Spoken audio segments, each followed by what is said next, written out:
Today is Sunday, August 28th, and I'm here on Sanibel, Jerry's.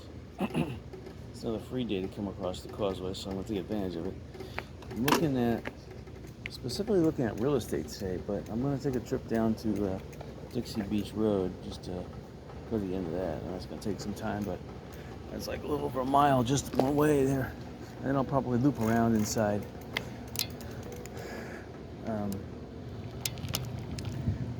Whatchamacallit? I forget the name of the subdivision. The Dunes. And we'll check out that area too. Alright, just trying to get my cameras positioned there. They look alright. Alright, make sure both cameras are running. And it's a fairly nice morning. It's about 83 degrees. Well, right now it's probably about 90 degrees, but it was 83 degrees when I left my house. It's about 9:30 in the morning, and I'm here at Jerry's. And I saw a lot of real estate. I really would like to take time to look at some of these real estate buildings. I see for sale signs just about everywhere. All commercial property here. There's really not that much economic activity going on, except if you're a realtor. Yes, that's a hot market. I'm just going to go on this side of it.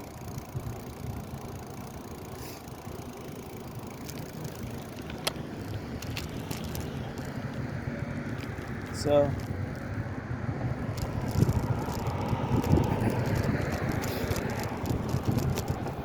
I always like to see.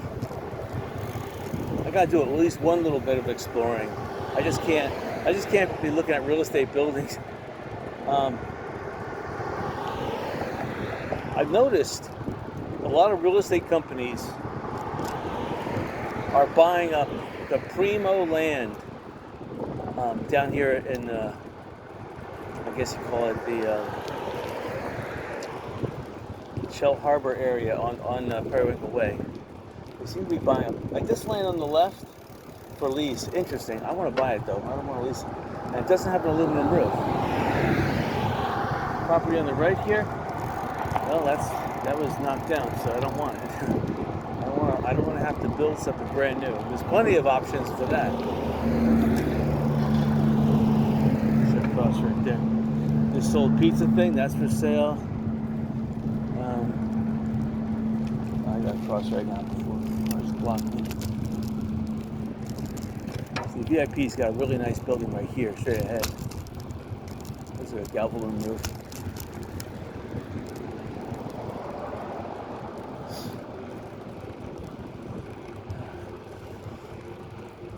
Anyway, this is Dixie Beach Road. We're going to go to the end of it. This is at least a mile, so I'm going to have to try to up the ante on my pedaling power. So there's still some homes.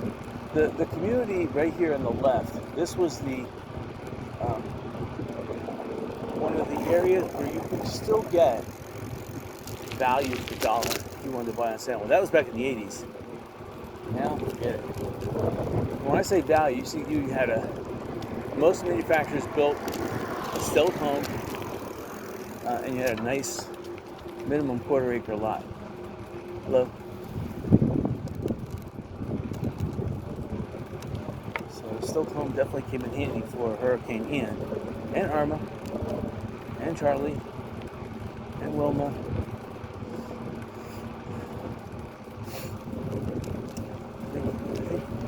Charlie and Irma had 8-foot surge. Ian had that 12.5 foot, so definitely 4.5 feet more. Of course, the problem with these homes is that even though they're on stilts, which is great, a lot of them I see still have only shingle roofs, which is terrible. You gotta get off the island. You can't leave your car parked there. Your car's gonna get ruined. Unless your car is insured to the max and you don't want it anyway. Then bingo.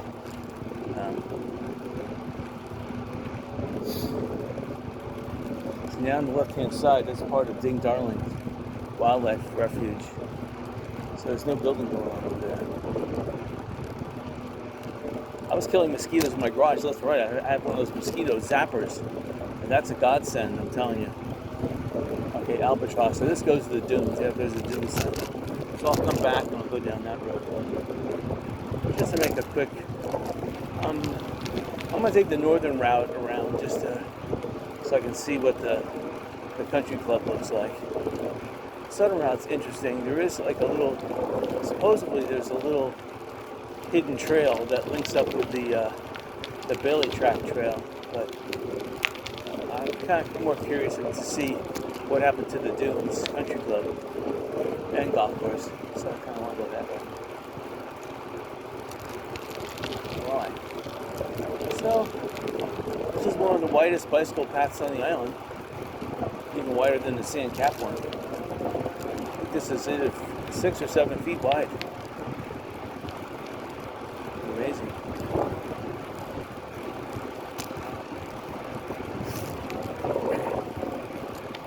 I did not go down to Fort Myers Beach yesterday for a bicycle ride because when I got done with my garage sale at 2 o'clock, I was tired. And so I made a little soup. And bingo, I was out for an hour. I didn't really come around until 4 o'clock. It was terrible. Hello.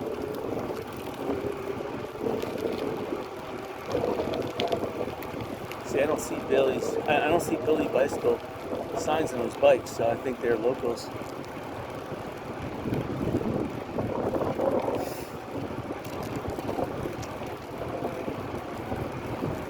And when I'm coming over the island, I did see it was high tide.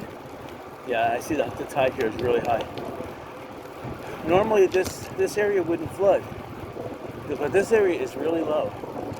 That bird hardly moved out of my way. Very tame. See, it didn't rain here, but it's an exorbitantly high tide going on. When I'm coming in the island, the docks are almost underwater. So I forget what they call it. Those big moons that are really close to the Earth. That's what's going on right now. Full moon, and it's really close to the Earth too. So we have a really high tide going on. Here's another one of those birds. It's like a roadrunner. And the coyote is right behind him. Look at this. That's the problem with living out in this area. You don't realize it. This is salt water, but it breeds the saltwater mosquito. And I don't know what the predators are. I guess the dragonfly, but there's not that many of them. I guess there's fish and frogs and stuff to take on the mosquitoes as well, but to a lesser extent chameleons, and even they got the iguanas down the island. But I don't think the iguanas are more digging vegetarians. I don't know what that type of bird is, but this is the third bird I've seen now.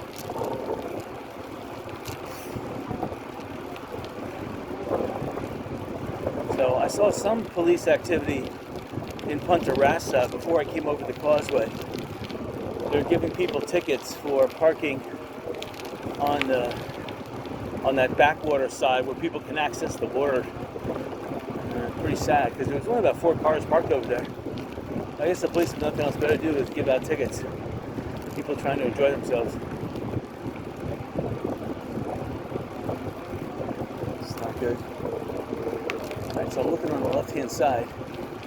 And I see a lot of dead trees. On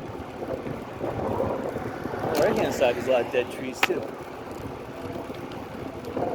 Definitely, if you build a house in this area, you have to put it on stilts.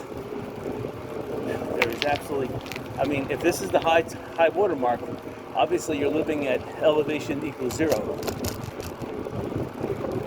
Because that's how they base elevation on. The mean high tide. Look at that. That's standing water there. That's high tide. It didn't rain here, so that's high tide water. On the left hand side too. That's high tide water. Oh, this home's for sale. It's kind of nice. It's got a copper roof on it. That's what's called a galvalume, though. That's galvalume with a copper titanium paint. So there's the aluminum titanium paint, and of course it adds some color to it too. Or the copper titanium paint, which again, I don't agree with it. They say you should not have galvalume in a saltwater environment. And as you can see, the salt water is on the left-hand side.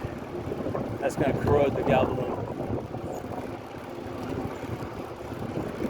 Zinc is a very highly reactive metal, and it's easily has a low melting point, easy pliable. They coat pennies with it. I shouldn't say coat pennies. They actually coat zinc with a copper coating now to make pennies. Pretty soon, it's all going to be zinc pennies. I don't know. I guess the zinc's easy to make.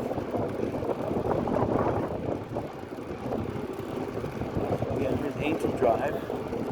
Getting to this is the canals behind the homes here have direct San Carlos Bay access. So these homes have always been expensive. They were $1 billion back in late 80s.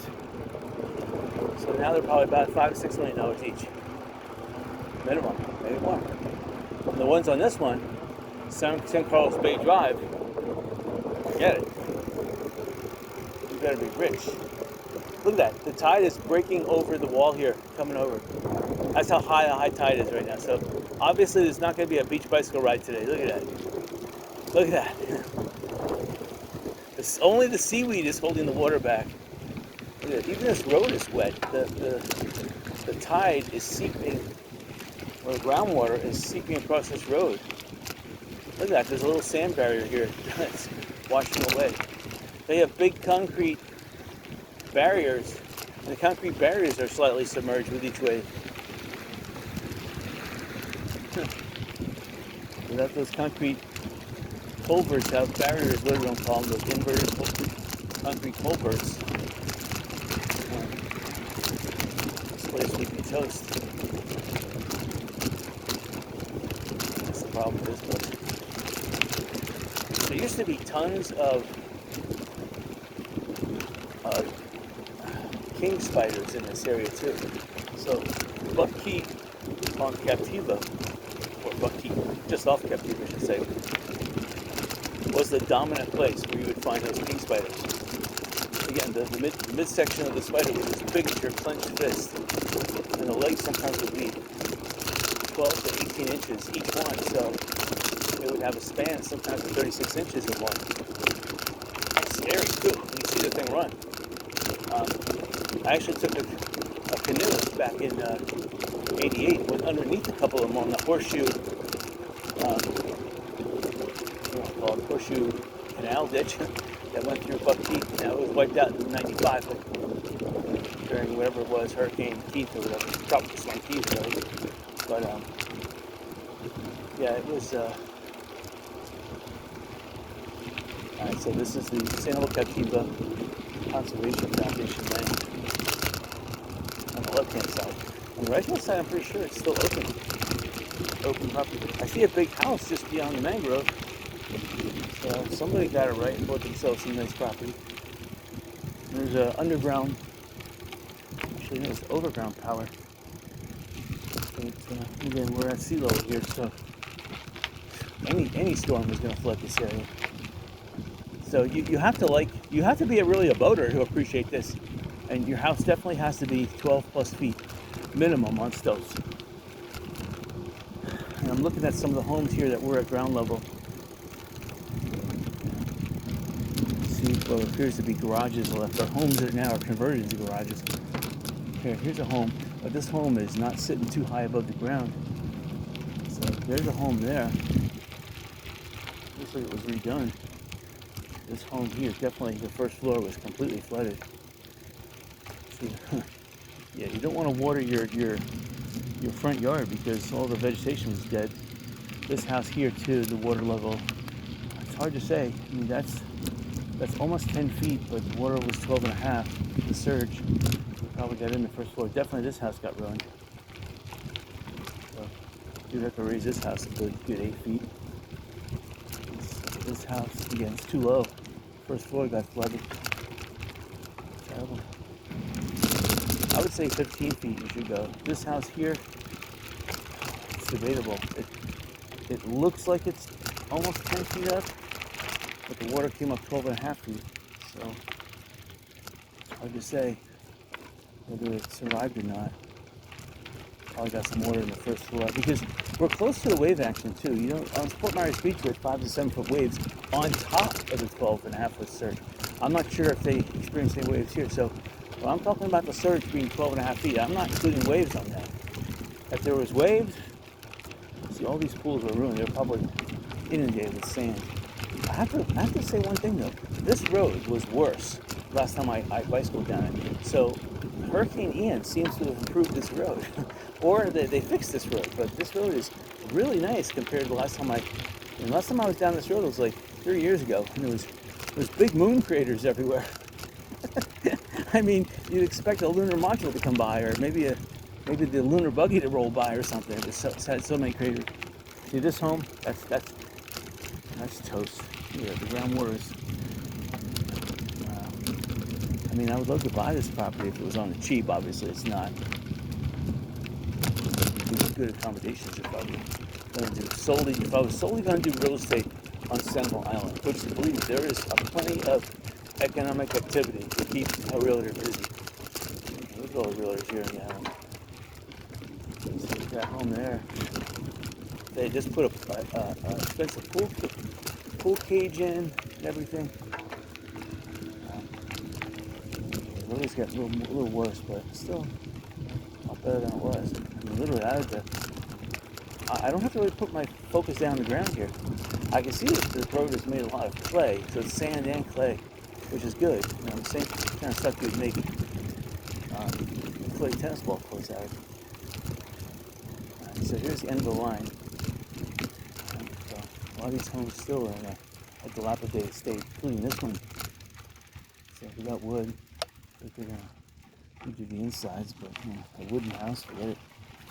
You need a concrete house, concrete floor, concrete walls. You really need a concrete slab roof. I mean, I would prefer that over aluminum. See, this guy has an aluminum roof, but it's got the cheapest exposed screw aluminum, which, you know, 5 years, you have to replace every 5 years, and the holes, the screw holes, you have to inject them. Well, for one, you have to do it yourself, because if you get a contractor in here and they ask you how many years, basically contractors will want to rip the roof off in 15 years. So why have a 45-year roof when contractors want to rip it off in 15? It doesn't make any sense. You might as well just go with asphalt shingles, you know, for 1/3 the price, because asphalt shingles only last about 15 years. Especially the flimsy stuff that they're selling today.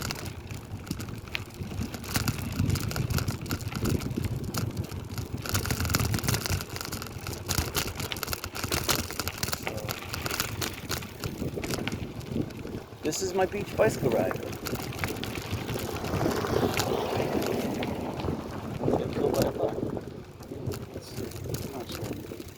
I mean, these homes here, I like how they raised their air conditioning. It's only raised 8 feet, so obviously that's new air conditioning. That's 8 feet. I don't even think that's 8 feet, that was like 6 feet. So, 6 feet. I mean, Hurricane Charlie and Hurricane Irma were 8 feet, so it's still going to flood. You got to raise it more than that. And if it's 12.5 feet plus tidal surge, plus surf on top of that, which is 5 to 7 foot waves, you're really just like Fort Myers Beach. You have to start at 20, 22, 25 feet. That's concrete pilings. That's reinforced concrete over welded steel, reinforced concrete, pre-stressed. So you have docks over here that are destroyed, going to nowhere. The homes are gone. This dock is still laying in things. Obviously there was some wave action here because high water wouldn't do that alone. So this home has cracks on the walls. It has water runoff from the first floor. So it looks like this house experienced waves because it's got water runoff from almost 15 feet in height. So a 12.5 foot plus 5 to 7 foot wave on top of it. You know, you're back here by the Back Bay. People don't realize it, but when a hurricane, when the water starts coming back out to the Gulf, you have waves. You're on Pine Island Sound here. This is a pretty wide sound. I mean, it could be at some areas it could be 6 miles wide. That's more than enough when you have a 60 to 90 mile per hour gale wind to pick up a little tiny wave and send it within 6 miles, send it up to 4 to 5 feet. And this is just a junk. This residence on the left. It's like a, I don't know. It's like a perpetual flea market. It's just completely destroyed. No one's cleaning it up, bro. It's like old tractors over there, almost as if they're. I see wood like they're planning on rebuilding, but I see broken down tractors too. The best thing is to build a concrete frame, again 12 to plus feet high, preferably 15 or more. And then get yourself a modular house built, brought in, either in this case it could be brought in by barge or brought in by tractor trailer. And then lift that up and put it on the concrete frame. And then build yourself concrete walls and then a concrete roof over it. So you'll end up spending a fraction of it. Just do it. Don't even. I mean, yeah, the city is so corrupt here. They want their money, a bunch of criminals. You really need to do away with that. There should be no permitting. You shouldn't have to be a contractor. I mean, that's bull. Kind of like the violation. There has to be an amendment they're violating. I think liberty is the contracting right. Liberty means the right to pursue economic activity without the government harassing you. So, forcing people to be a contractor is a violation of one of the constitutional rights. It's a broad interpretation. So, I would sue every one of these for violating the Constitution. You can't be told what you can and can't do. It's ridiculous. In terms of, if you want to build your own house, you want to hire some people and they're not contractors, so what? You get the job done for twice the speed, half the price. That sounds good. See, and that's the governments are anti-citizen. They're anti-citizen. They just steal from you, stick it in their pocket, and then they laugh themselves to sleep at night. I hate that. Anyway, we're getting back here to Sanibel. So again, San Carlos Bay. To the left there, that's Punta Rasa. And Punta Rasa pretty much escaped it pretty good. Just the pools got destroyed. But definitely high tide, so there's going to be no beach bicycle ride, that's for sure. This is the beach bicycle ride. I'm right here on the beach. It looks like the tide was a little bit higher like an hour ago. But the wind is coming from the east. So it's also pushing the water this way across the bay. Look at that. So here's water crossing the road. Anyway. And you have to, I think you have to pay for parking in this area, I'm not sure. But again, there's not really a beach here, so you're just parking and fishing, if you can fish. One of the few places the police will harass you, though, if you come here and park and fish without paying for it. You go to the lighthouse, forget it, they're there. You go to Tarpon Bay Road, the police are there. Even if you go to the Algiers, the old ferry boat that held between 6 to 8 cars or maybe 6 dump trucks, police are going to be there, that's for sure. They don't come down here that often. They used to, back in the 1980s. This was the soft underbelly. And the island did extend out a little ways, and you had a little beach here. It was a backwater beach, but still, people used to come here. And of course, the police want to ruin it for people, so the city assembled, like the crooks they are, came. I better stop talking like that. So, yeah. So this copper roof house here on the left-hand side looks pretty interesting. So if you guys are interested in buying a house, this house is on, it looks like it's a play, let's put it that way. Great. Let's see, look, there's a house being knocked down. They're on a canal, so obviously they still want $1 million. So again, the aluminum roof, aluminum is cheap. But this galvalume on the left-hand side, that's not too bad. Again, galvalume I don't like. Here's the copper roof. So it's probably galvalume copper. If it's a copper roof, that would be the project. Obviously, they're not mowing the grounds. So we get some more cheap copper exposed screw roofs. Looks like garbage. Looks like a barn, but boy, this Royal Poinciana Drive goes. It would be nice if that one were to link up to where I was. In fact, I probably could go down it. I should try it.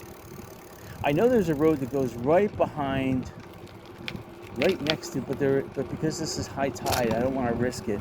I don't want to risk there being like a 4-foot gully full of water. If it was the dry season, I would, but no. Dry season and low tide. Excuse me. Let me correct myself. Yes, I would try it, but I'm not going to try it right now. The dry season doesn't start until hurricane season ends, which is rainy season which is pretty much. They say November 1st, but it's about mid-October. That's when the rain stops. You might get a couple northern, kind of like fronts that move down once a week, but most parts of mid-October. So we're almost there. I mean, September, October, we only got 2 months to go. Which is sad because we really, this year, Florida, this area of Florida hasn't gotten that much rain. So yeah, you're looking at the high tide, you're like, hey, where's all that water? No, that's salt water. It's tidal water. And by the looks of it, it looks like the tidal water is still coming in because of the way that there's a drainage canal and it's flowing backwards. So I know the water's still coming in. But that could be the water's coming in here in the back bay, but on the Gulf side, it could be receiving a little bit.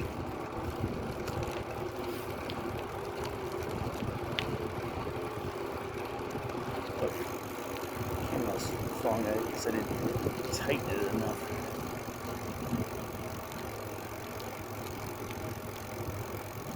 There we go. A little tighter. Right. I don't look down at my cameras too much, but sometimes it hits some bumps, and the bumps do jostle the camera. This one, I'm trying to keep myself aware of the XY axis here. I'm trying to keep it stable. Got 2 cameras on my bike. I got my primary, which is my primary video and audio, and I don't use the primary video because it has some waving in it, but I use the primary audio. And I have a 4K camera, which I don't use the audio on that because the microphone is pointed down towards the ground, which I can't change that on this. I don't know why, but I don't know why they designed it like this. And there should be a plug-in microphone, but there's not. I guess that's why I got it for such a discount, right? But it takes good video, so I use that as my primary video. The problem is that it only takes a maximum of 4 gigabyte videos, and it cuts off. Whereas my camera, it can take, it's basically a 2-hour video, but I can take almost up to 25 gigabytes continuously, no breakage.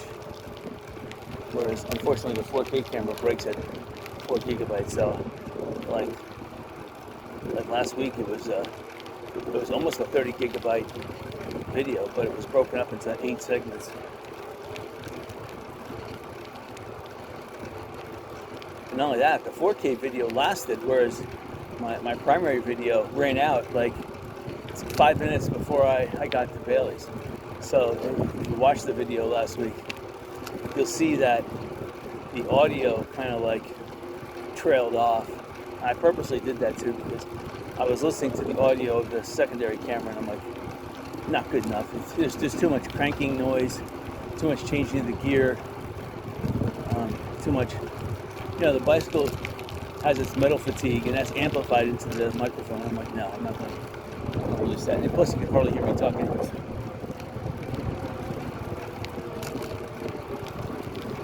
Alright. That was a nice little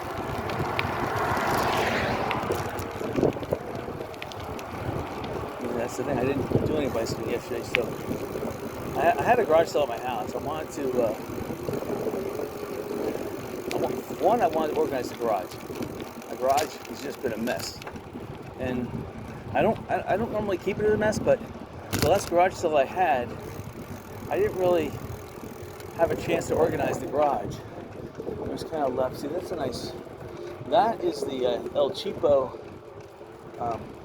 That's also an exposed. I don't know why people do that. They get all these exposed screws, knowing you have to replace it. So people are just getting the cheapest. It's not cheap. You know, they're going to charge $75,000 for a roof here in Sanibel because of all the exorbitant taxes and everything else, all the other BS that goes on with this corrupt city government. But aluminum roof sells. But when you have a cheap aluminum roof, and you have it next to a nice aluminum roof, like a raised seam, a 2-inch raised seam. A lot of these people are getting 1 inch or 1.5 raised seam. Looks like garbage. You need the 2-inch. The taller the raised seam, the more stability that roof has in high gale winds. A 2-inch seam will withstand 160 miles per hour. You know, a 1 3/4 inch, probably about 150. Above that, your roof will probably get ripped off. You know, a 1.5 inch will probably go 140. And there's been a lot of hurricanes that come through here with more than that wind speed. 1 1/4. That'll probably give you about maybe 130, 135 if you're lucky. 1 inch, 130. And then you're down in the the asphalt shingle roof really only goes about 120. Above that, forget it. It'll be ripped off. The screw roofs here, it depends how many screws they put in it. But once the screws get loosened after one hurricane, and they will, and of course it all depends on the substrate too. If you have plank wood, like tongue and groove, or if you have plywood. If you have a plywood substrate, that is stronger. If you have tongue and groove, each one of those, or they're called plank roofs, those planks vibrate at different oscillations, and you have a exposed screw roof. Those exposed screws will vibrate and oscillate at different trajectories, and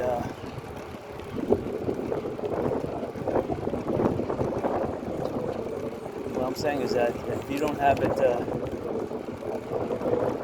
strengthened before the next hurricane, then they go running into a situation. Look, so the dunes, if the dunes had not egrets, if they had those big lizards on Sanibel, then you should see them here. Like I saw those a couple down on Sandcap Road. That was interesting. Or even on West Gold Drive, I saw a couple. But if there was iguanas here, you would see it here. I think I've overdone with this. I don't want to point the camera too far down towards the ground because then I'm wasting video scenery. Looking down at the ground is okay, but you want to see more of the sky, the scenery, so I'm trying to point the camera maybe with a 2% inclination so I get more of the foliage and less of the ground. I mean, yeah, if there was dollars floating on the ground, that'd be nice. Which happened to me once. I was bicycling back from Sanibel on Summerlin. I looked down, there's a $10 bill floating by. I'm like, what? Definitely lunged for that one. That's what's called exercise. I was once driving my car, I saw a wallet on the middle of the road. I stopped for that one too, but it wasn't like a wallet. It was like, I don't know, it was like someone had thrown an old credit card purse out their window or something. It had nothing in it. But, that's like treasure. If there was treasure, bingo. Back in the 1980s, the police found on John Morris Road 4 containers full of cash that amounted to somewhere between $2 and $4 million. Nobody claimed it. They're wondering if that was probably some kind of payoff. And the people who had the drugs or whatever couldn't coordinate correctly. So whoever the buyers or whoever, I don't know if I took the right. This could be a dead end here. I don't know. Going by, I'm not sure which way I'm going. I don't remember these roads. It didn't say no outlet, so. All I know about the dunes, I see that the golf course is closed. It looks like they're grooming it, so they've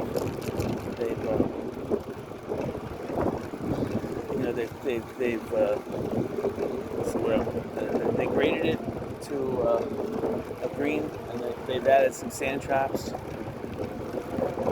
Last time I played on this course, this was like 15 years ago, we lost so many balls. We were buying floaters, and the floaters back then, 15 years ago, were $3 each.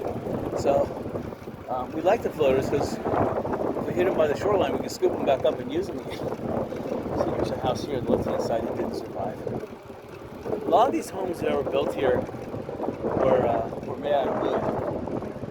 So, and back in those days, they were wood, and they used wooden tiles, shingles, wood, literally wood. And I don't see many of them now today. They probably saw the folly in that. It was probably cheap to build, but I'm seeing a lot of cheap aluminum. I'm not seeing a nice raised seam. See, this is the El Cheapo raised seam. You have 1 inch raised seam. That's nothing. That's 100, maybe 130 miles an hour. Not 2 inch. Of course, if you're just buying a home, you're going to flip it in 5 years. It doesn't matter what roof you put on. You might as well put on a shingle roof. It'll look good. See, well, here's a person. Shingle roof got torn off, so you're going to need to spend $30,000 to fix it. And it will last until the next hurricane. Or you can spend $60,000 and have an El Cheapo aluminum roof put on, or $70,000 and have a nice raised seam aluminum. See, that's the prices here in Sanibel. They usually add $20,000 in just because City of Sanibel corruption charges and everything. Alright, so we're almost up to the clubhouse. Try to pick up the speed a little bit. I definitely made sure my tires were pumped up to 65 pounds, and they're holding air, so the slime gel inside the tires is doing a good job.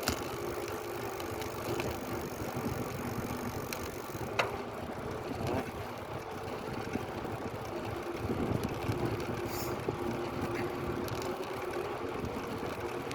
See, here's a 2-inch standing seam aluminum roof. Really nice. Here's another 2-inch standing seam. Done well. See, that's a 150 mile plus roof. It looks good. It looks better too.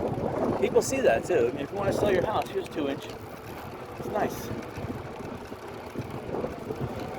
Very strong. And plus, when you use 2-inch, you usually use a thicker gauge, like 20 gauge. You don't use the 21 or less gauge. All right, so here's the little pathway here. See what this is? It does. Oh, it does link up to that road. See, I could have taken that road, saved some time, and taken that path. Okay, next time I know. I always like to explore new routes. And on a bicycle, you could do so. Let's see if the tennis courts survived. They were clay. Yeah, no one plays. I see that there's pickleball courts. All the pickleball courts are full. Tennis is a dying sport here in America. Everyone just plays pickleball now. You play with a wiffle ball and a paddle. You can wear street clothes, street shoes. It doesn't. People who play pickleball say there's some kind of a big, there's strategy, there's tactics. Come on. It's like playing Foursquare, except you're using a paddle ball you'd normally hit on the beach with, but they're hitting a wiffle ball. So you could hit the wiffle ball 80 miles an hour. Within 1 second, the wiffle ball has slowed down to 2 miles an hour. Oh, there's an iguana. Yeah. They're here to stay. Someone's pet got out, found a mate somehow. Forget it. Those things live to breed. And they dig big holes in your yard. They dig up your vegetables and they dig big holes looking for those roots and those grubs because they like eating grubs too. So you can see the place on East Gulf Drive, Seaview, looked a lot like a lot of these multi-family duplexes on the left-hand side. See, on the right-hand side, they did the smart thing and put aluminum. And on the left-hand side, they still have the original shingles. If the original shingles held out, not too bad. Here's a galvalume. Blue roof, 1 inch. That's bare minimum, 130 maybe.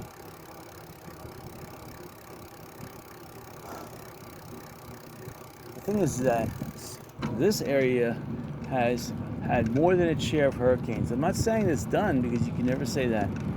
In between the years 1530 and 1540, it was reported that that was a decade that Florida got hit with a hurricane every single week of the year for the entire decade.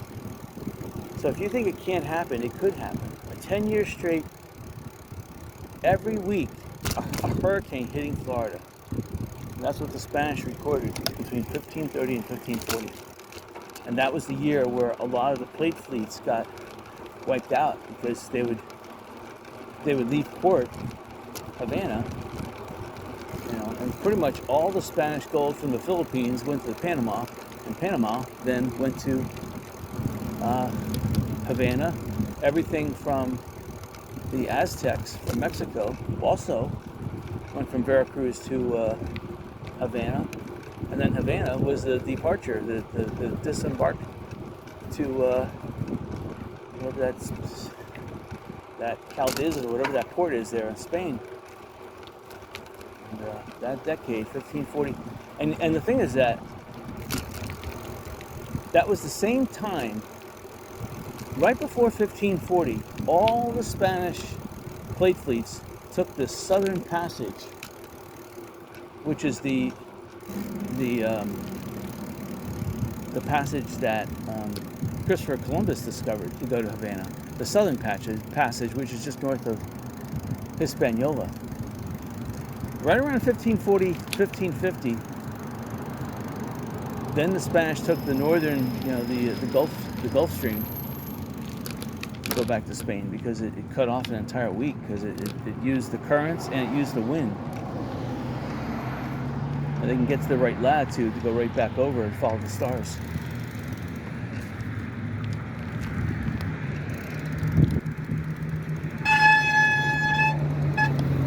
So here's the only other gas station that's not open on the island. I would love to buy it because again, the city of Sanibel would probably charge an arm and a leg. We're going to go down to the lighthouse because I want to check out. The lighthouse is sitting precariously near the water. The waves are only breaking about 10 feet from the lighthouse. I was told that city of Sanibel is trying to renourish the beach around there, but I saw some beach renourishment in Fort Myers Beach, but I haven't seen it in Sanibel. And because it's high tide, I know I'm not going to be able to bicycle on the beach, but I want to at least check it out. And I'm also looking at property too, so this is probably not be a property video, but I'm looking at property. This is nice how they fixed this area, because that was an irritating bicycle bump.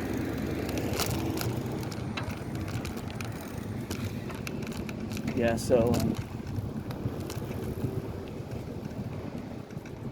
I have 2 frozen water bottles in my car. Well, they're not frozen now, but I'm looking forward to them. Alright, so this is a white bicycle path. This must be about 10 feet. This is probably the widest. I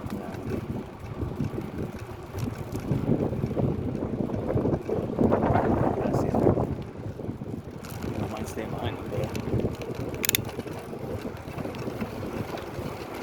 Thank you.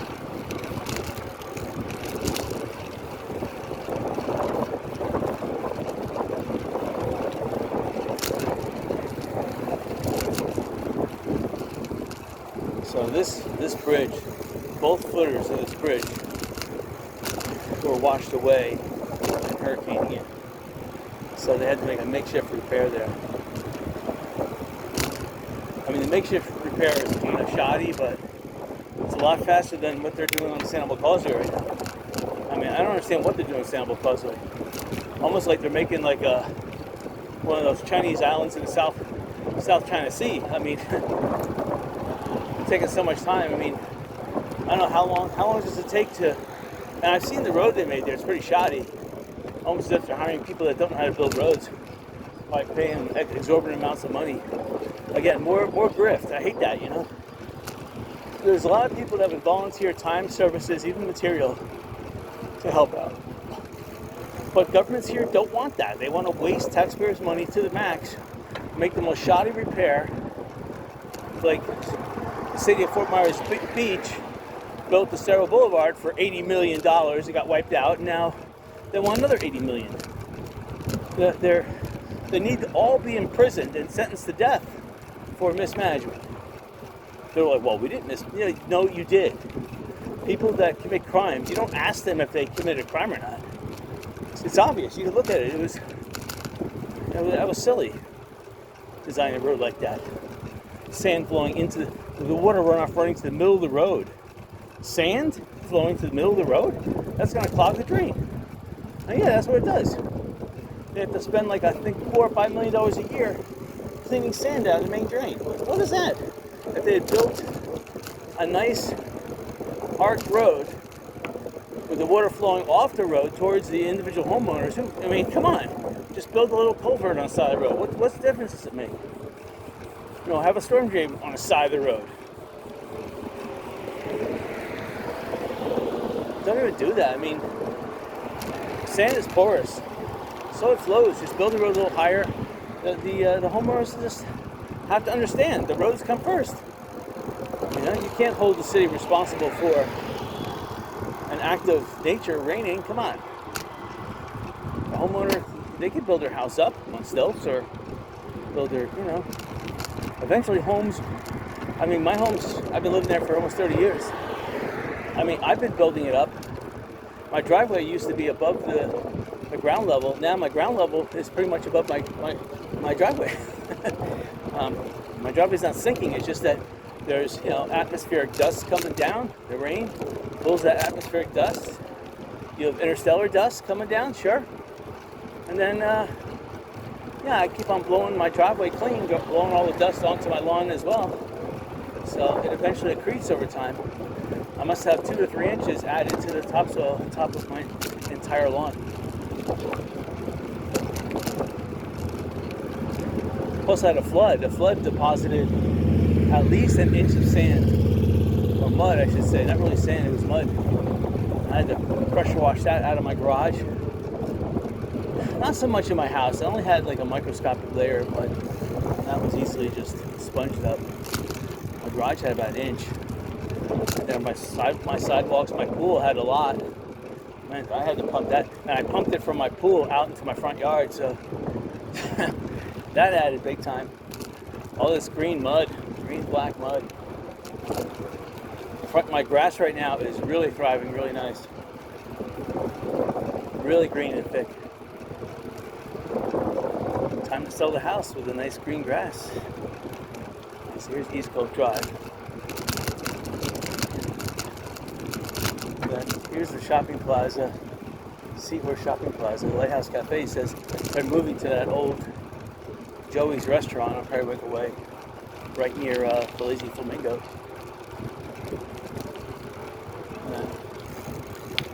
There was a little grocery store on the right-hand side. I looked, they're not open. It's sad, there's nothing open here. You have that old, I forget what it is. I keep on calling this the Union 76, but they were Texaco, and I think they're a mobile gas station. Oh, ooh, there was a dead snake on the road, sidewalk. I guess it's the Rebel Mobile now on the corner. That's the convenience store that's open. 7-Elevens are not open, and obviously Bailey's is not open. Jerry's is open, but they're dead. So, no, a lot of people don't want to pay exorbitant prices for stuff. Oh, this is ridiculous. Oh, wow. I think I'm riding a mountain bike, right?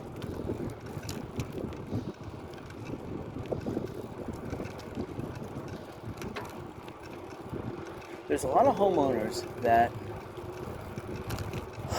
they're older. They lived in their house just like me for 30 plus years. They remember when they bought their house, it was like I bought mine, it was a little over 100,000. I could have got mine cheaper too, but unfortunately, it takes two to tango, and whatever. I had to accept. I had to pay a price a little bit more than I anticipated. But anyway, it was a little over 100,000. Now I can get 730,000 for it. I'm even thinking about jacking it up because the more I look for real estate, the higher it is. I'm shocked. I know prices of homes similar to mine, hello, are going for $850 in Whiskey Creek. Obviously, they have updated interiors. They have roof fits done. So I'm thinking 730. We'll see what happens. But then I gotta live somewhere. So I'm just looking to downsize until the market collapses, and I'll buy back in. The market is somewhat, I wouldn't say it's collapsing right now, but with interest rates as high as they are,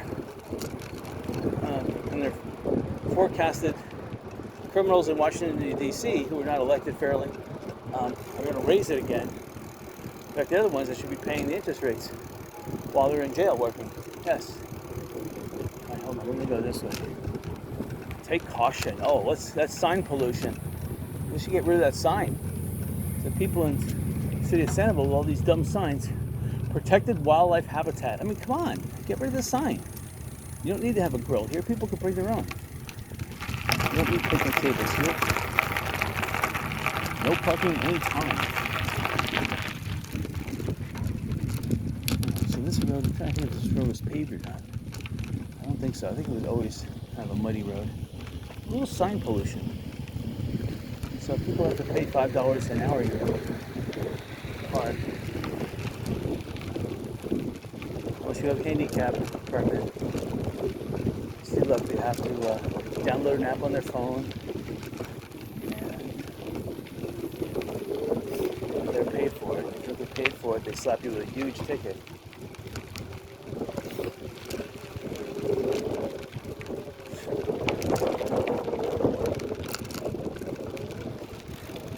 Hurricane Ian recovery. Oh, that's nice.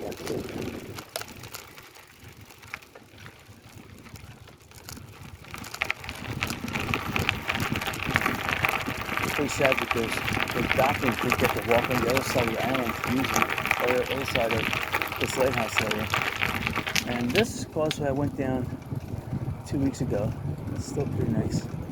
But only this side is up and functioning. I'm glad nobody is. I'm glad I'm alone here. I'm enjoying it. Sweet, it's nice. See the high tide, the water is in here in the mangrove.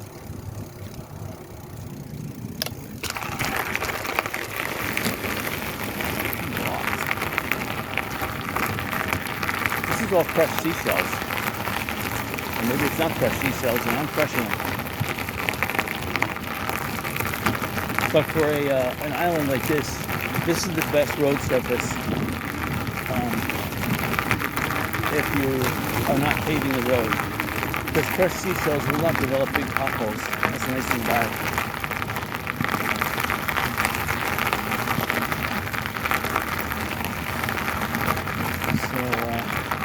So here's the lighthouse.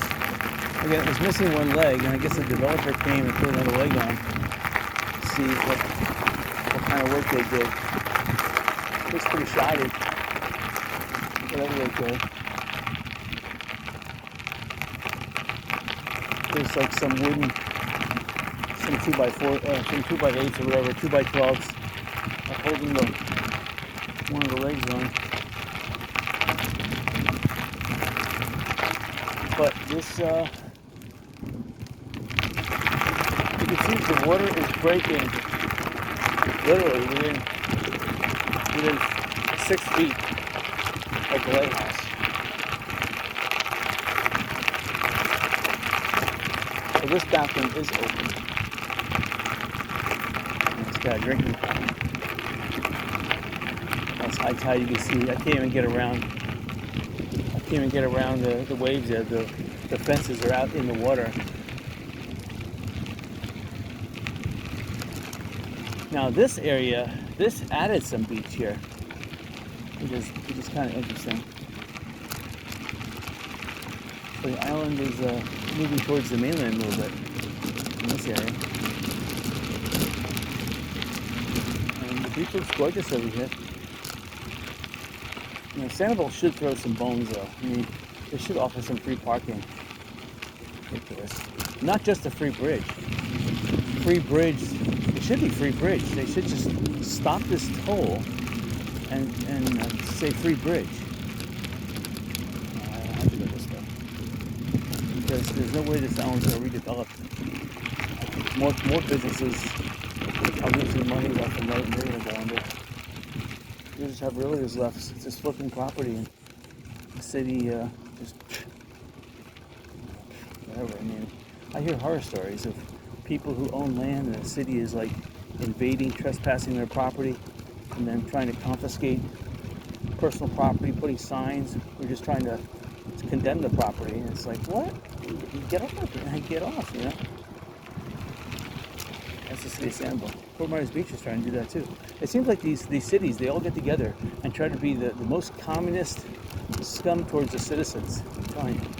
And this Fort Myers Beach wants to get rid of their city, and the city is actively counterattacking the citizens, trying to arrest them, steal their property, freeze their bank accounts, charge them special assessments. I mean, it's criminal. That's what I would do. If I became president, I would do away with all local, regional, city, state. All governments would be hereby abolished.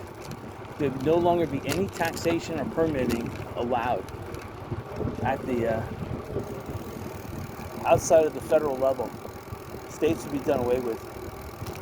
You would have just like town councils that would meet free, of course. They wouldn't be paid. No more paid schooling. Because we got the internet, we don't need paid schooling. Let the citizens decide if their kids want to be educated or not. We need more farmers anyway, so there should be no restrictions, no more land usages, no more permitting. Come on. 1% sales tax, that's it. Applied on everything. That's food, stock market, homes being sold, everything. 1%, that's it. Export, if you want to export, it's 1%. If you want to import, well, raw materials, again, taxed at 1%, but manufactured goods taxed between 50 and 100%. We want the economy in the United States to be the one benefiting. We don't, and it wouldn't be called the United States anymore. It would be called America. Because forget that. It's no longer the United States. It's America, that's it. The country of America.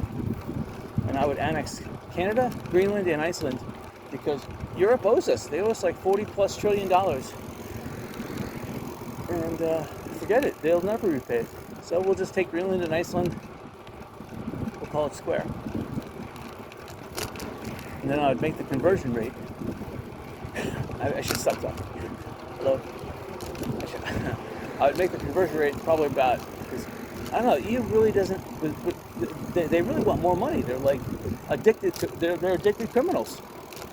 You know, the current corrupt governments of America have been sending Europe so much money, Europeans don't even know how to function. They get all this free education, free vacations, free healthcare, free everything at the expense of U.S. taxpayers. They don't even know how to function if they were left to their own demise.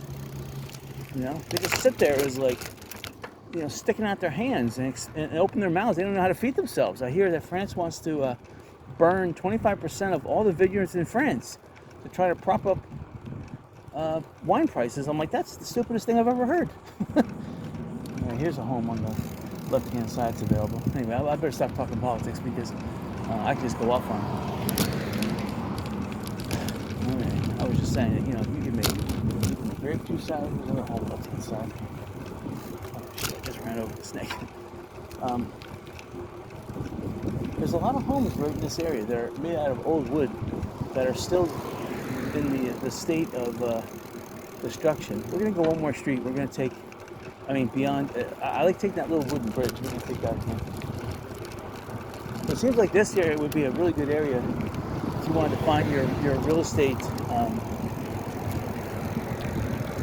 If you want to find a real estate deal, and you're not, and you're again, you have to be the type of person that fixes up homes. You just can't go into a home thinking that you're going to be able to find a contractor. There are no contractors available, as far as I'm concerned. I met one guy who owns a contracting business here on Sanibel. He's really down to earth. He came to my garage sale. We were talking. He's dressed like you think he's, someplace in the mountains of Georgia. But he was talking about, the rates and contracting that he makes. And he earns about between $2 and $3 million a year profit.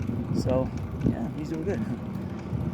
But that would be a success story. He says the permitting stuff you have to deal with here in Sanibel. He goes the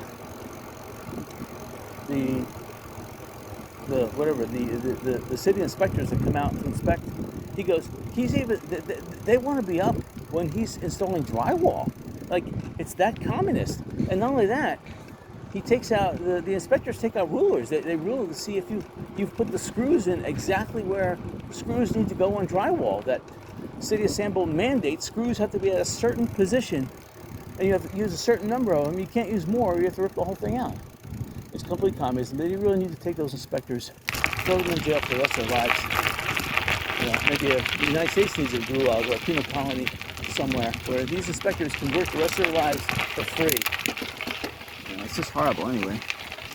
If you come to Sanibel, you have to be able to do the work yourself, because there's no way, and you're just going to have to do the work. And it's sad, but I would not even tell the City of Sanibel I'm doing the work. You just do it.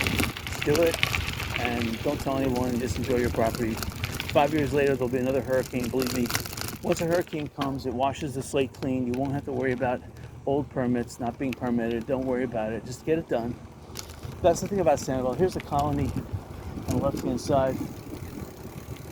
I thought this was open, but it's not, which is sad because, just like Fort Myers Beach has Margaritaville going in, you need to have one solid residence, one business open. Now, I think I did see that Sundial is open, but that's it's a good start, but Sanibel, it's not enough. You have less buildings. Fort Myers Beach got hit 100 times harder than Sanibel, but you have more businesses that are open on Fort Myers Beach. The Lanakai's open, the Diamond Head's open, Pink Shell's open, Margaritaville is almost done. It's going to be open in December. And then you have a lot of Airbnb there in Fort Myers Beach. Lighthouse Resort is open. Lighthouse Resort was the first resort in Sanibel open. So you don't have any 7-Elevens, but you do have the Publix that's open on Fort Myers Beach, similar to Jerry's here. Jerry's over here at Sanibel. And then you have the Citgo right over the bridge of Little Cerro Island. If you don't want to go all the way to Walmart, another 2.5 more miles, you can go to the Citgo. And that's the nice thing about Fort Myers Beach. You do have the option of going to Walmart. There's Kinsey Island. I haven't fixed the sign yet. I don't know what they're waiting on. There's rich people in there. That sign should have been fixed like the first week.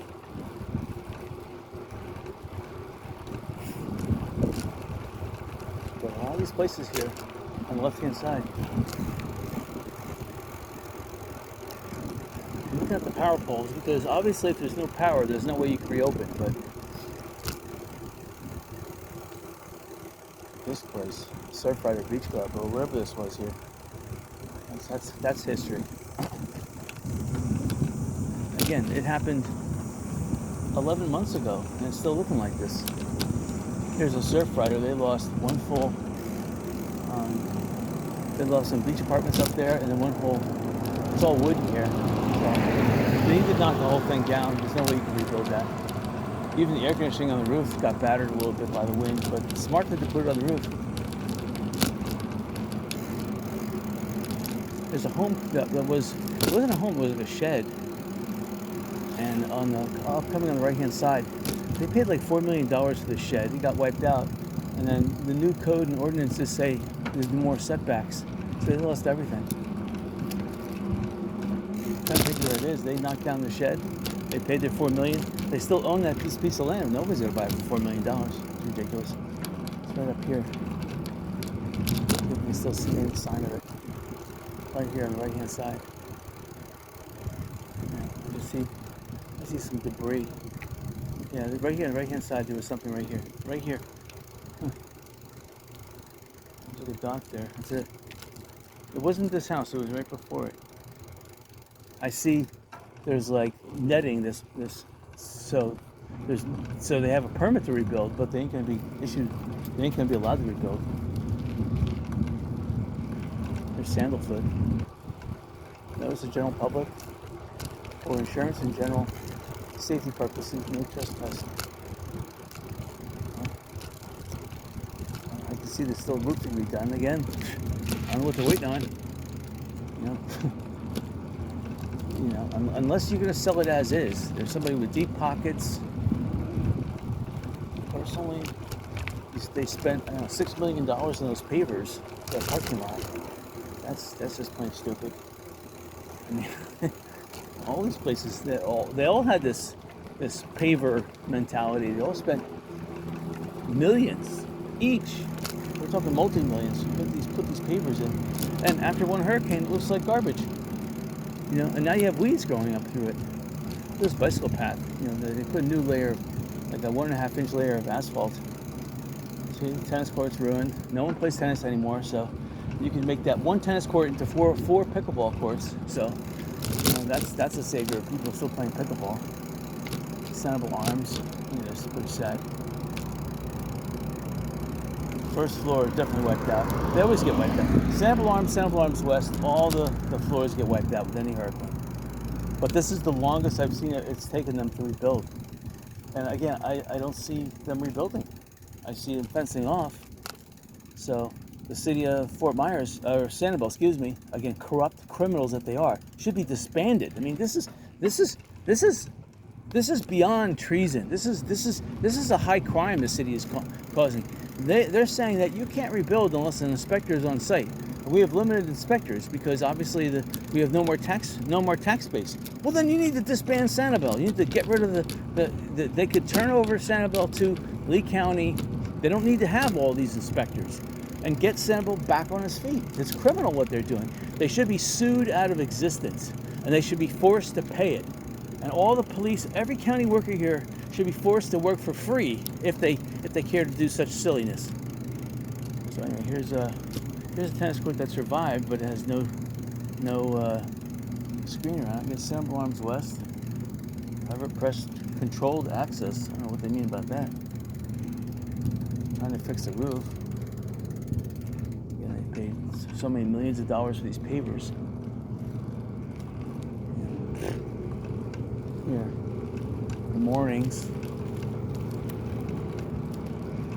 The moorings got hit the worst. The Hurricane Ian.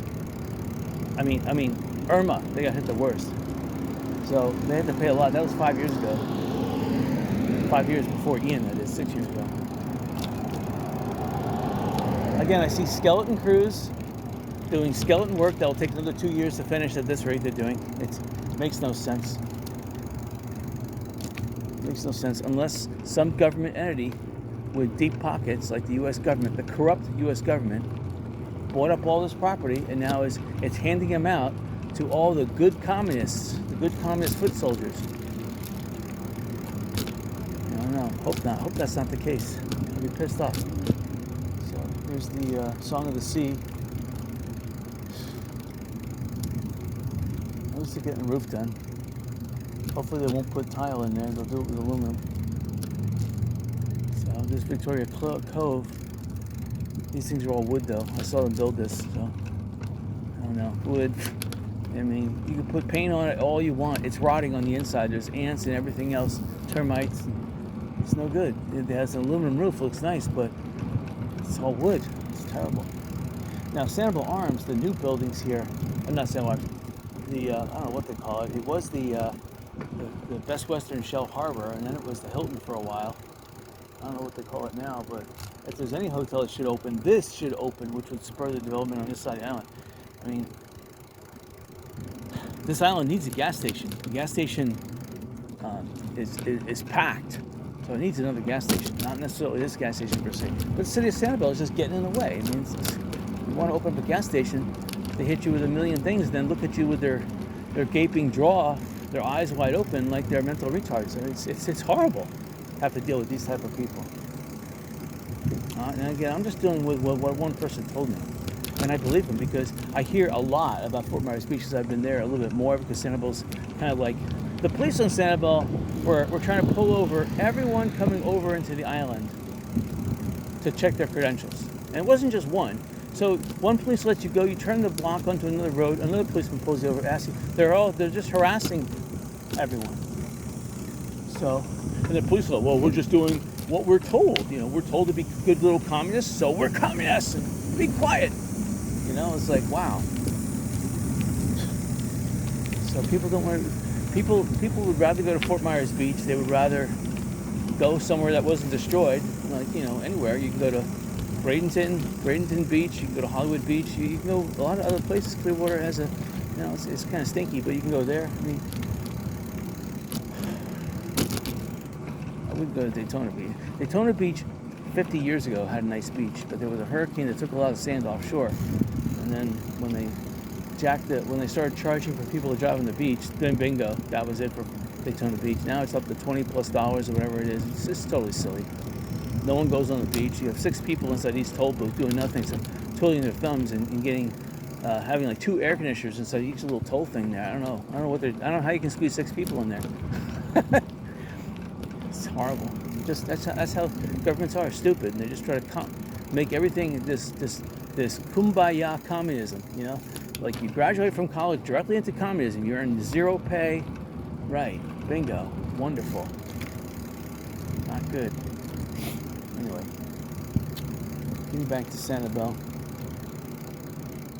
I'm going to be a good little boy today and follow the bicycle path. I never follow the bicycle path on these roads here.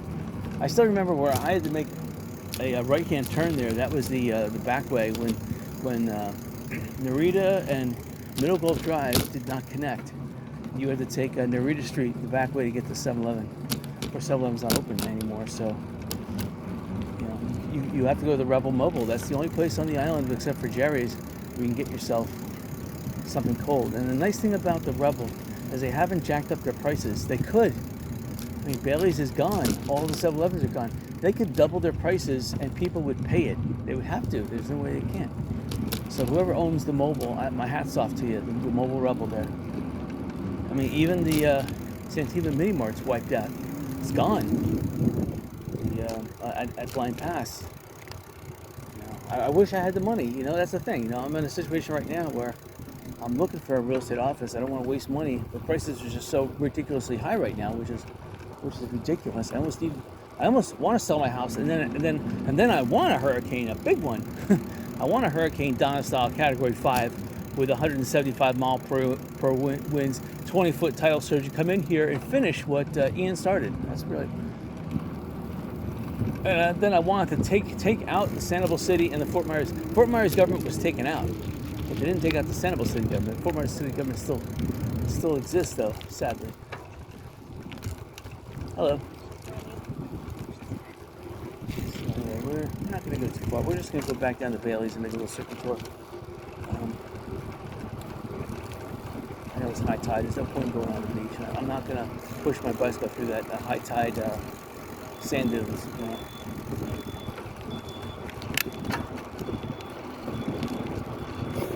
So these homes are all low level. They got flooded beyond belief. So again, if you want a beach house, you don't mind that it stinks. You still got to do your own gutting. I personally would not have a house with a pool down here. It's just, if you live out of Florida, you only come down here, or it's an Airbnb, you don't want a pool. True, if you don't have a pool, you might get less in your Airbnb. People realize that. They're going to take long showers anyway. Whether you have a pool or not, they're going to go to the beach and get sandy. They're going to want to wash off. So, let's go next. See, here's the old Sanibel. It used to be the Holiday Inn. I don't know if it's open or not. 2 cars in front of it. I don't see a sign that says closed, but it doesn't look open either. Just want to go in front of Sundial. I want to check out that. I want to pick up the bicycle pace a little bit. kind of going kind of slow.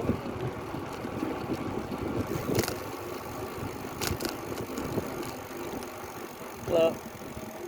Pretty good. So let's see, is it pickleball or is it tennis? No, it's pickleball. Or is it tennis? It looks like it's tennis. People are playing doubles. Amazing. So we already went to the place where the old bridge was. They got 2 planks of wood where the bridge used to be. So there's no point looking at that anymore.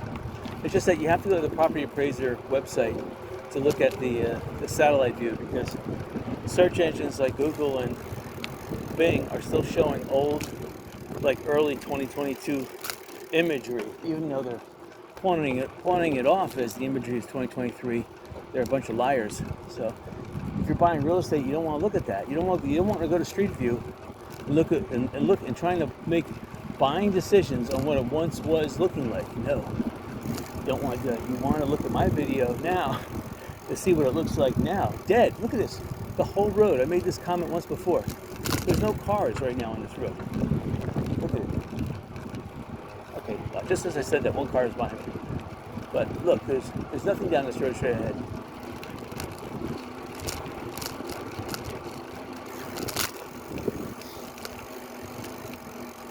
There are a lot of for sale signs though. Rental signs. This house here is occupied. They're fixing it up. This house here looks like they're fixing it. No one's occupied. I think this is the sundial up here on the left-hand side. You got some plants in there, which to me means someone has to water them. I see one car parked under there. Parking permit required. So you need a parking permit. Sundial East parking there. But the grounds are not being mowed, so obviously they're not making enough money to pay the groundskeepers. Not that it matters. I think Sanibel should not be manicured like Marco Island. I like it wild. They should let it grow. See, this place here is having a new roof put on. So let's see. Let's go through a little bit. Parked on the side of the road. Looks like it's in a ditch, but it's not. Oh, you want to park there?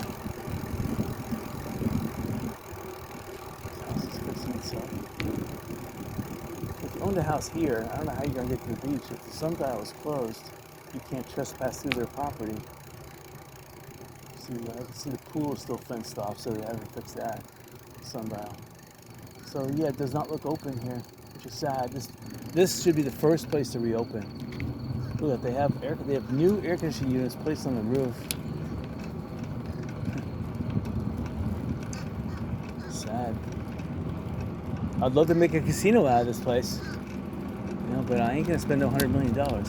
Okay, so these pickleball courts, they are being used. These are the nicest pickleball courts too, and they're sundial pickleball courts. People are using them. Huh, they must be members. Let's see. It's a wiffle ball. It's a bouncing wiffle ball. It's a social thing, you know. You play pickleball, it's social. You know, you're getting. Here's pickleball parking. Wow.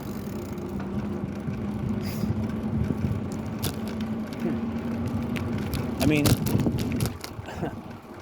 they almost have enough people at the pickleball court there to warrant a food truck. I mean, it's almost. You know, another 2 or 3 more courts being occupied at the same time, and then I would say, yeah, you might be able to have a viable ice cream stand there. Ice cream and drinks. One person buying an ice cream, one person buying a drink. That's $2 minimum times 50. I mean, you're gonna scrimp by, but making $100, that's not too bad. $100 a day. Could put one person in business. I love this place here. There's armed security. Gulfside place. These are built well. They're built out of concrete. If you're gonna buy a condo on the beach, buy here, Gulfside Place. I love that place. Anytime there's hurricane strong winds, This place I know was built with reinforced concrete pillars that went down at least 30 feet.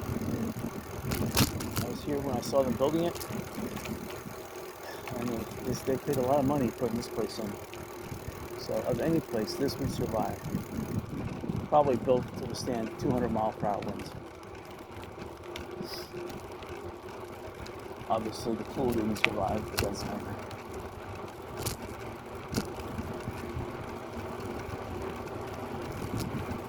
Again, if I could buy that place and make it into a casino, I would go.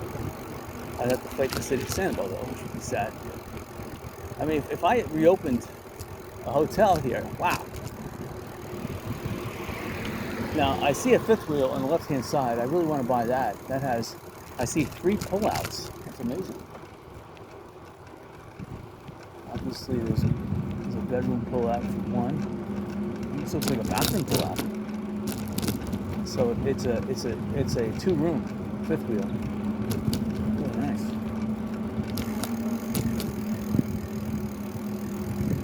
It's got 2 separate air conditioning units, so obviously one for each bedroom. I'd be a low baller. I'd pay him $25,000. I know they probably paid about $80,000 or plus more. Alright, so we're gonna take the graveyard shortcut a little bit just to get to Cassia Bell. We'll go up to the old Baileys again and see what the status of their rebuilding.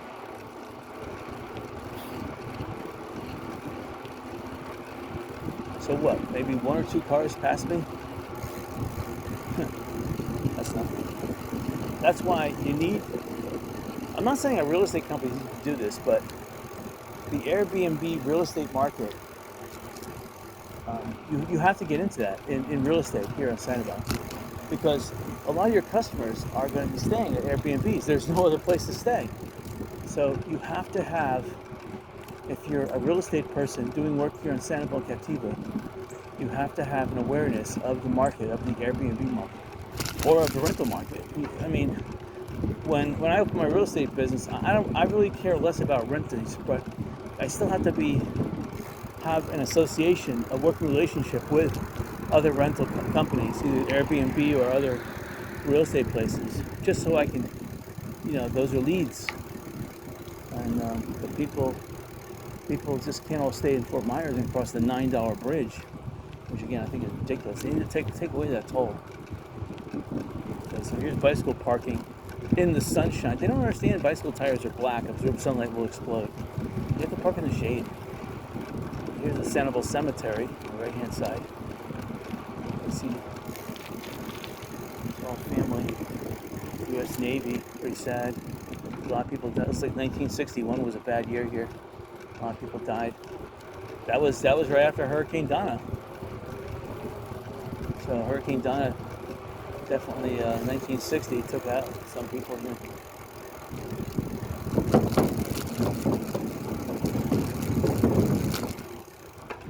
And there hasn't been a bad storm. So Hurricane Ian, which was maybe only half as strong as Hurricane Donna.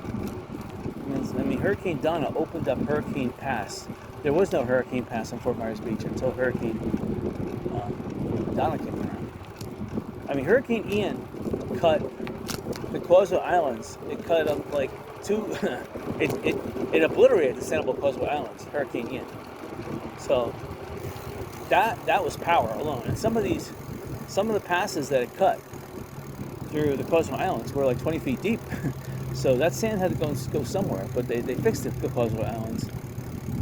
But Hurricane Pass still exists. Hurricane Ian could have filled that pass in, but it didn't. I mean, where would it take the sand from? Good question, but Hurricane Ian was definitely not as strong as Hurricane Donna. Donna took out every single structure except for one bathroom on Fort Myers Beach. Everything succumbed to that storm. Most of the structures were all wood anyway.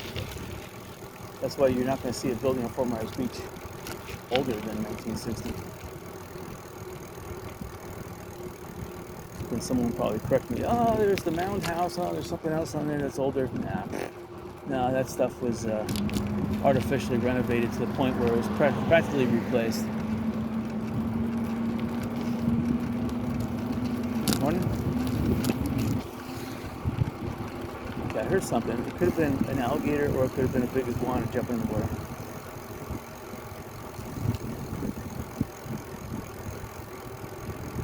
Anyway, this is the old Algiers area where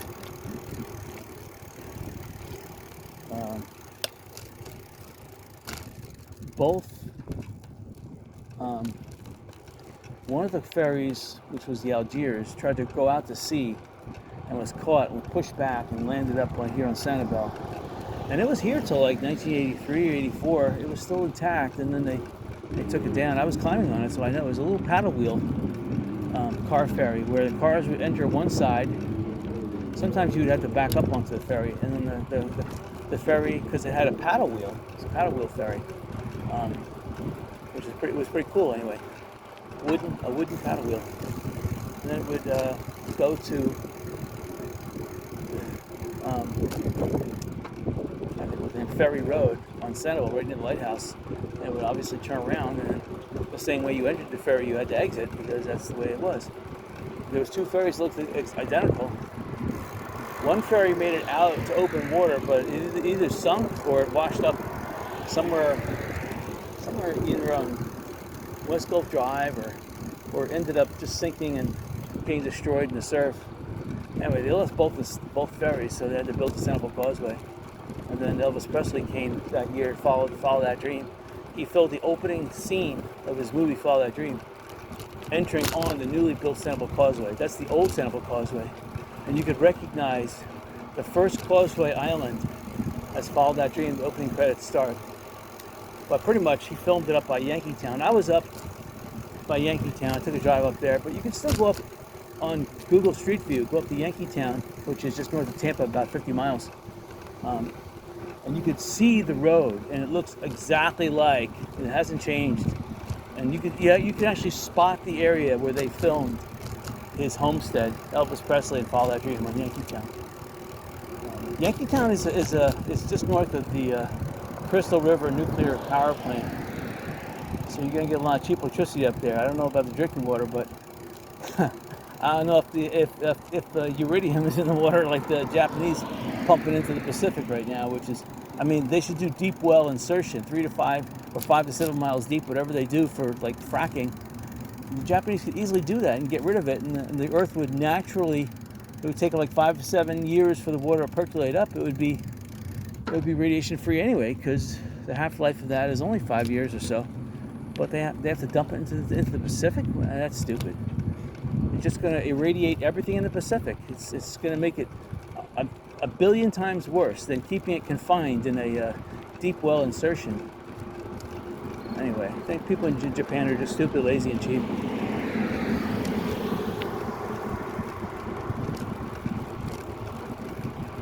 I mean, for the amount of money that they're putting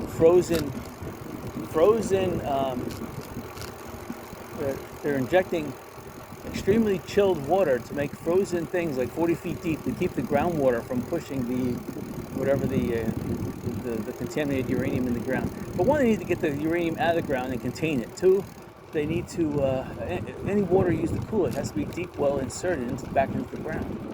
They can take Pacific water, deep inserted into the ground, no problem.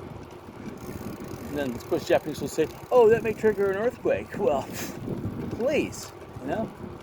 No, just pump the radioactive water directly into the Pacific Ocean, have that irradiate other stuff that has a longer half-life, and then contaminate the entire Pacific Ocean so that any food caught there is radioactive. Wow, that sounds pretty dumb. But that's Japan for you. China is right for, China does a lot of things wrong. I'm not saying that there's some kind of a white knight with some kind of holy cross or a crown of whatever they call it, mistletoe over their head, whatever the thorny crowns of Christ had. No, but they are absolutely spot on correct. Now, of course, what does China do in their Yangtze, Yellow River, whatever they pump their stuff right out into the Pacific Ocean. So North Korea pumps radioactive stuff by the boatloads every day into the Sea of Japan there, whatever. So I mean, they're all Japan.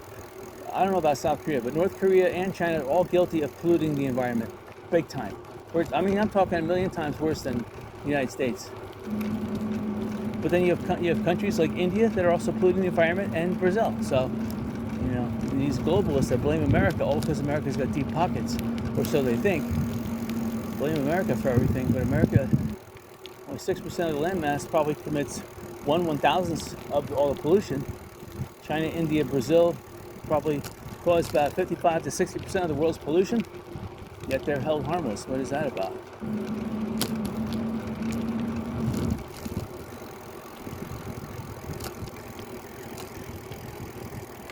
Morning.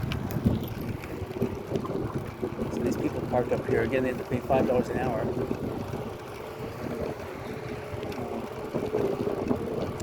It's pretty sad. You have to walk on the beach.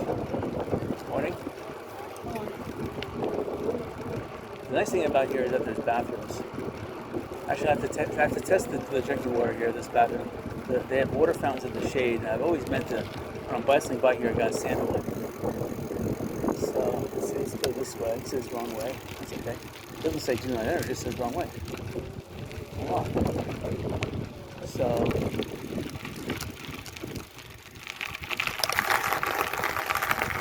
Obviously, this bathroom survives.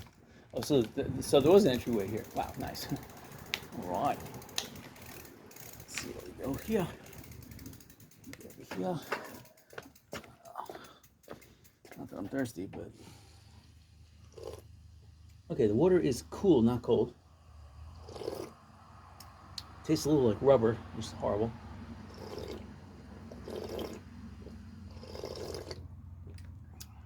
Yeah, that recycled stuff. That reverse osmosis garbage. And it's got a type of like rubber acetone, like you call that flavoring? No. Morrison's Schmorgas, whatever you want to call it, cafeteria. I'm going back to the 1980s, but I've known Morrison since the late 60s. My parents loved going to that. We used to go to McDuff's Smorgasburg, and we used to go to Morrison's cafeteria. Both places I loved back in the early 80s and 70s, and even late 60s they were in business. We went to one in Daytona Beach at Morrison's. We were sold. Went to a McDuff's Smorgasburg too. Loved that place. But what they used to do in Morrison's is they used to take limes and just slice limes and add a lime to every pitcher of water. And the pitcher of water was I wouldn't call it tap water, but it was just regular, maybe it was just distilled water. They added a slice of lime to it, made all the difference. I'm telling you, you drank that, the water was so good. And then all they did is just let the water sit in there. I don't think it was hot water adding ice like they would steep things. I mean, that would be the best way. It would be to put hot water with slices of lime, and then let that sit for a couple minutes, and then shock it with a whole bunch of ice.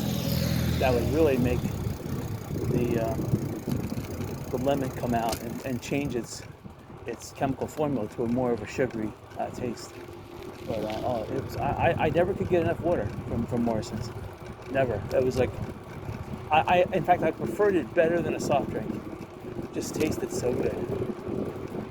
I have a whole bunch of limes in my freezer. In fact, I'm going to do that when I get home. Make a nice big tall glass of icy slush water. I'm going to put hot water in with the lime slice. Shock that, let's stir around for 2 or 3 minutes, and then hit it with a ton of ice. Let that sit for 2 or 3 minutes and then drink it.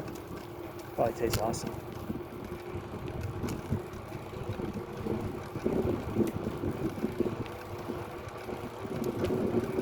Yeah, it's pretty peaceful and quiet. It's very tranquil in Sanibel.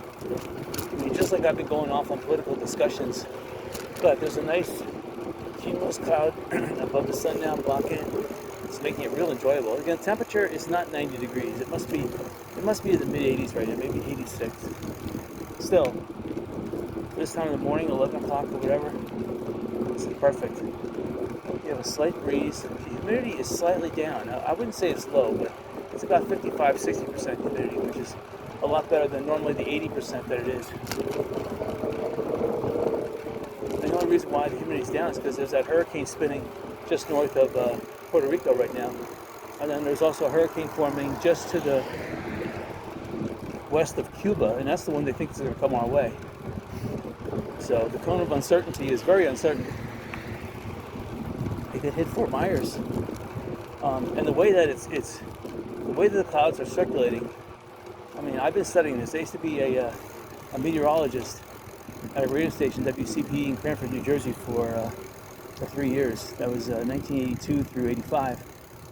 And I used to study wind patterns like that. Again, this was before the internet, before Doppler radar. I mean, I used to have to study wind patterns, and the way this thing is shaping up, this could shape up into a Category 4, Category 5 hurricane. And because it's developing so close to the United States, if there wasn't for this huge high pressure, which is starting to dissipate over whatever is Tennessee right now, it's going to allow some northerly movement of this storm. So it's scary the way it's sitting there, building strength, waiting for this high pressure. It's almost like a horse race to lower the bar so that open the horse gate so the hurricane can come slamming at Florida. All right, so it looks like they picked up all the debris from Bailey Shopping Center, and I can smell some paint, so someone's painting something, but it's gone. It's gone, this area. I see a couple of trailers, so workers are obviously living too. So there's the 7-Eleven across the street. I mean, I would love to buy that property and put a gasoline station there. It was silly for them to get rid of it, but it's too low. You have to build up. You have to raise that building 12 feet. Yeah, 12 feet. And then this gasoline station here, I would love to buy too. This is a better gas station actually over there. But now it's not a gas station anymore, and I don't know what it is. It's a liquor store. It's a liquor store that's not open. You need liquor on the island. You don't have a liquor store. I know Huckster's is open, thank God. I keep on forgetting about Huckster's. Huckster's is open. Wait a minute, let me think about that. Is it open? I think it's open. So that's a nice thing. So you do have Jerry's or Huckster's. I take that back. I was thinking there's only Jerry's on the island. Actually, there's the Rebel gas station. Then on Captiva, there is, right by the post office, some kind of little grocery store there. That's open. South Seas Plantation is still closed. The little, on 5th Street, downtown Naples there, that thing is still open, but it has weird hours. It's open like very minimal. Here's the Book Genie, or whatever it is. Here's a place here. Speedy Restore, but they put cheap aluminum on the roof. Looks like garbage. Here's a bike rental. Rent the bike. They're doing no business. But the store Windsor is open. No one's going in there. But I'm glad to see it's open. It's sad to see they're losing all their money. I'm glad to see it's open. See, if you own a business here, you have to be ready to vertically integrate, because when a hurricane destroys the island here, all the infrastructure is destroyed. You have to count on yourself. So to get people into your surf store, you better own a hotel too. And to get people to stay here on the island, you better have a gasoline station, and a church. So you have to buy this church, you have to buy a gasoline station, you have to buy a hotel. So you better have some deep pockets. Look. So again, there's a lot of commercial properties here that are closed. And, people are buying them, but there's no urgency. Not when the hurricane's coming this way. See, the Sanibel beam, that would be one of the better stores, because the building is raised up off the ground an extra 3 feet only. Still aluminum roof, nice.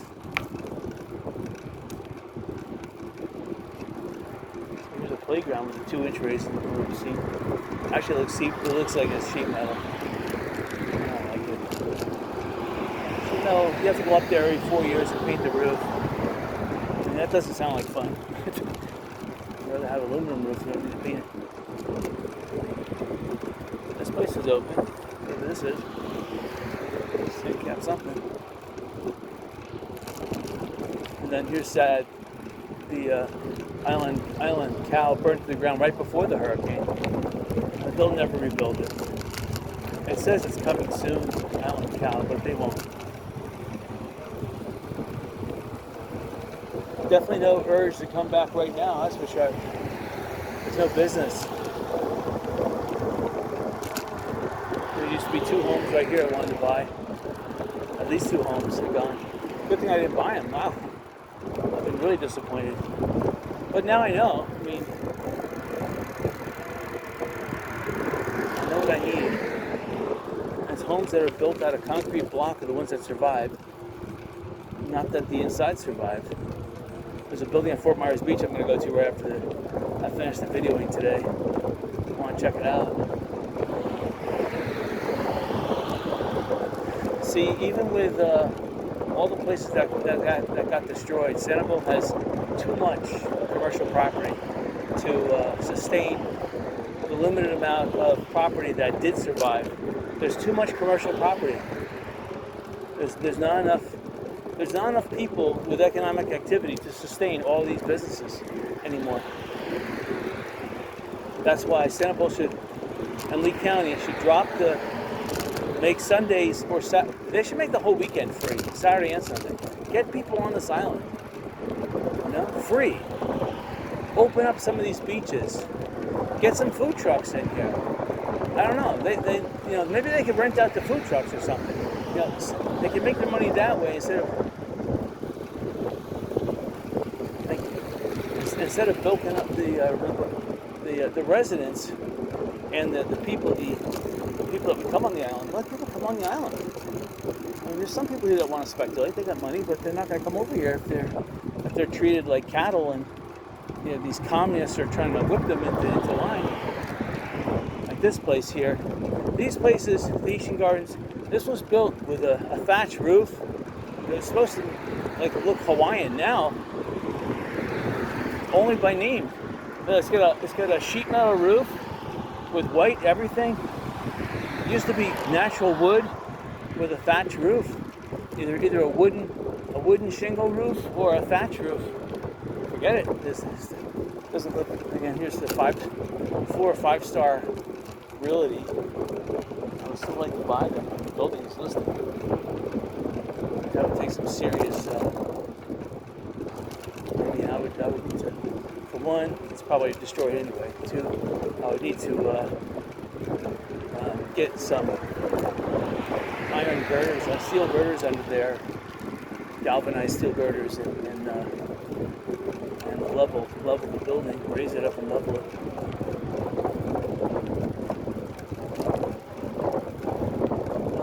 It's just right now we have hyperinflation going on. Doing any type of construction is a big deal. Anything, you have to really fine tune all the costs, because it's not like you're buying bulk and they're throwing you some deals here and there, or there's 5 people wanting to buy your.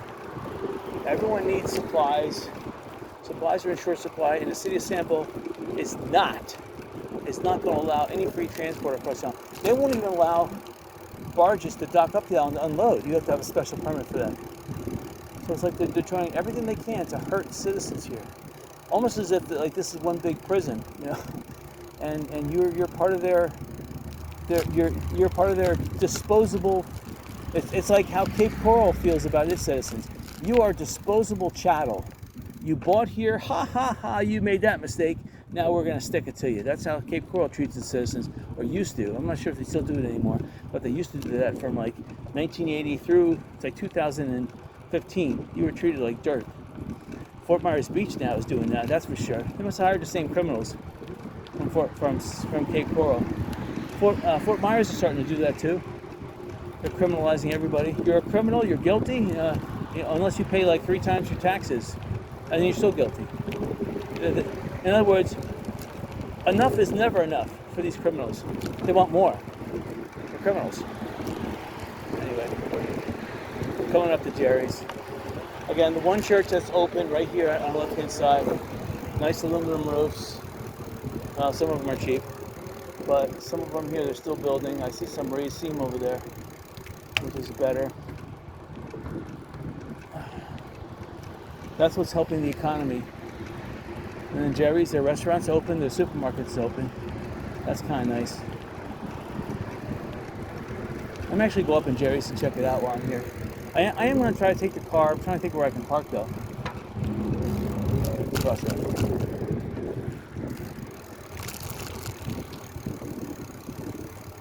All these stores are open here on this elevator. The water came right up to the store level, right up to the store zone. They had to put like little sandbags, little pieces of plastic, but for the most part, they either got like a little tiny, like half-inch water went inside, or they got nothing. They were high enough they got nothing.